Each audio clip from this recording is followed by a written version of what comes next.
Halo, nama saya Lauren Karina dan sekarang saya ingin menyampaikan sebuah presentasi tentang diksi. Oke, jadi bagian 1A, kata denotatif. Kata denotatif atau biasa disebut makna leksikal adalah makna kata secara lepas tanpa kaitan dengan kata lain dalam sebuah struktur atau kata denotatif berhubungan dengan konsep denotatif. Kata yang denotatif mengandung makna yang sebenarnya.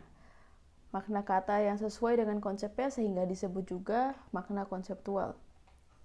Makna yang sesuai dengan makna kata dalam kamus atau makna leksikal.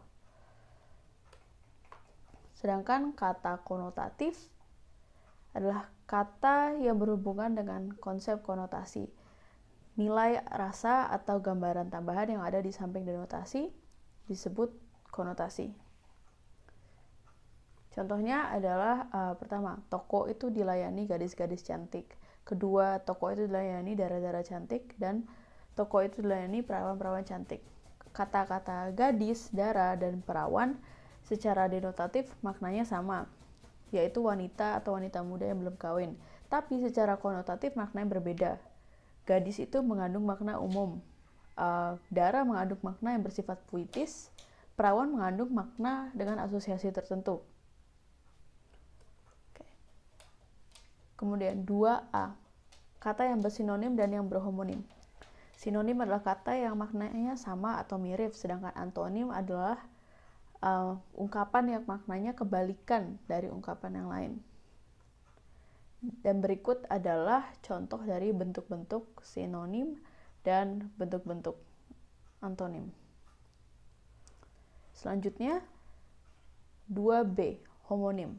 Istilah homonim adalah ketika dua kata mempunyai bentuk yaitu tulisan atau lafalnya sama namun maknanya berbeda. Homonim dalam bahasa Indonesia hanya terjadi dalam bentuk tatanan pada tingkat kata.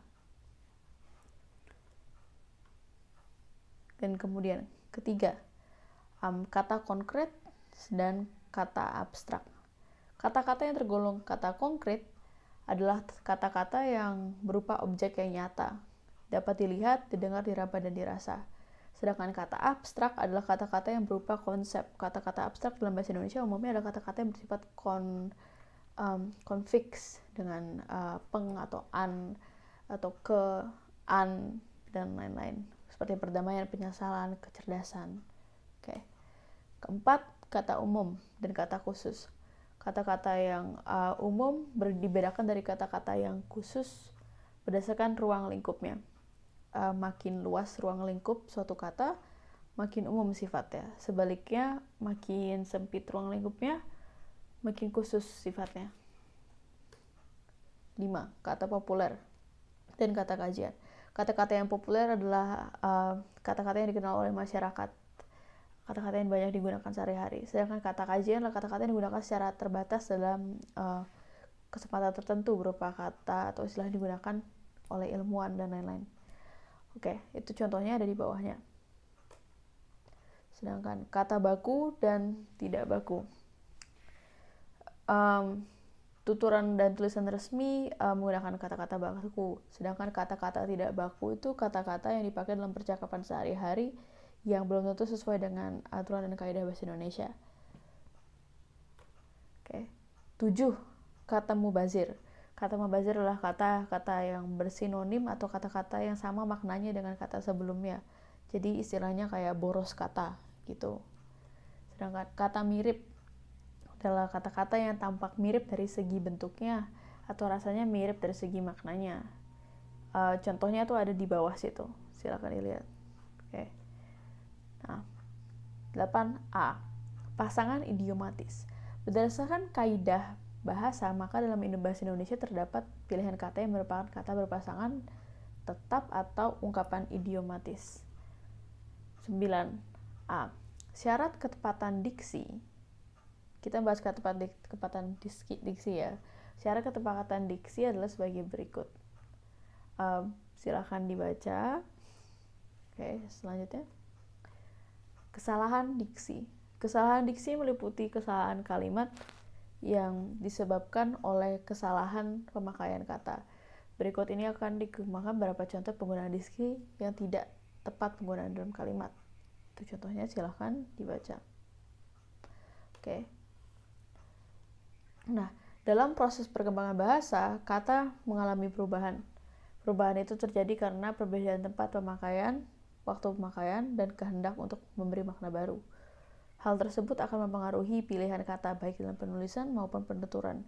Di antara perubahan makna yang terpenting adalah sebagai berikut: luas, menyempit, amelioratif, pejoratif, sinestesia, dan asosiasi. Oke. Dan demikian presentasi saya. Untuk menutup, saya akan karena saya adalah mahasiswa jurusan refraksi optisi, saya akan berbicara sedikit tentang jurusan refraksi optisi. Refraksi optisi adalah jurusan yang mempelajari tentang optik, dan lulusan dari refraksi optisi itu memiliki kemampuan untuk membuat resep kacamata dan memeriksa orang, dan memotong dan membuat lensa kacamata untuk dipakai orang-orang. Kebanyakan orang yang kuliah di refraksi optisi di Indonesia adalah orang-orang yang keluarganya bergelut di dunia optik, walaupun tidak selalu. Tapi jurusan refraksi optisi ini tidak begitu dikenal oleh masyarakat umum, dan makanya yang biasanya masuk refraksi optisi adalah orang-orang yang tahu refraksi optisi itu apa dan yang ada asosiasi tertentu dengan bidang refraksi optisi, seperti pemilik optik. Oke. Nama saya Lauren Karina. Sekian presentasi saya untuk hari ini.